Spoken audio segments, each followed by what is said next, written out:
Hi friends, இந்த வீடியோவில் 2nd September 2025 ex-date இருக்கிற டிவிடெண்ட் ஸ்டாக்ஸ் பார்க்கலாம். ஃபஸ்ட்டு வந்து தீபக் ஃபெர்டிலைசர் 1529 ரூபா ப்ரைஸ் ரேஞ்சில் இருக்குது, 10 ரூபா டிவிடெண்ட் தராங்க. கேப்ரியல் இந்தியா 1192 ரூபா ப்ரைஸில் இருக்குது, 2 rupees 95% டிவிடெண்ட் தராங்க.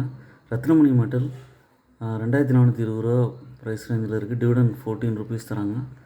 ஜிஎன்எஃப்சி 539 ரூபா ப்ரைஸில் இருக்குது, 18 rupees டிவிடெண்ட் தராங்க.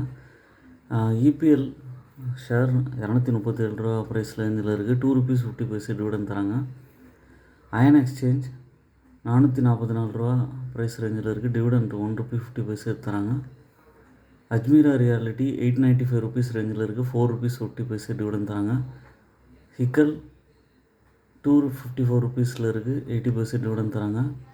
யாஷோயின் 1700 ரூபா ப்ரைஸ் ரேஞ்சில் இருக்குது, 50 டிவிடெண்ட் தராங்க. பனாமா பெட்ரோ 335 rupees ரேஞ்சில் இருக்குது, 3 rupees டிவிடெண்ட் தராங்க.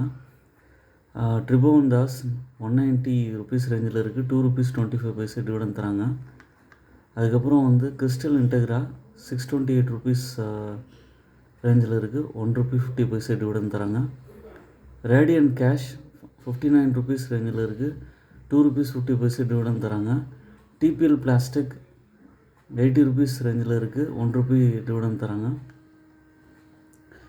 மேடிசன் 162 rupees ரேஞ்சில் இருக்குது, 2 rupees டிவிடெண்ட் தராங்க. பன்சால் ரூஃபிங் 123 rupees ரேஞ்சில் இருக்குது, 1 rupee டிவிடெண்ட் தராங்க. பிருத்வி எக்ஸி 129 rupees ரேஞ்சில் இருக்குது, 1 rupee டிவிடெண்ட் தராங்க. முகேஷ் பாபு ஃபின் 136 rupees ரேஞ்சில் இருக்குது, 1 rupee 20 டிவிடெண்ட் தராங்க. இப்போ நான் சொன்ன எல்லா ஸ்டாக்குமே பார்த்திங்கன்னா 2nd September வந்து எக்ஸ்டேட்டாக இருக்குது.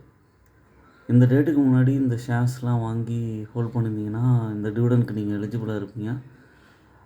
எப்போவுமே வந்து பார்த்திங்கன்னா சில ஸ்டாக்ஸ்க்கெலாம் வந்து டிவிடெண்ட்காக வாங்கலாம். கன்சிஸ்டண்ட்டாக டிவிடெண்ட் தரவங்களாக இருந்தால் அனலைஸ் பண்ணிவிட்டு நீங்கள் வந்து கன்சிடர் பண்ணலாம்.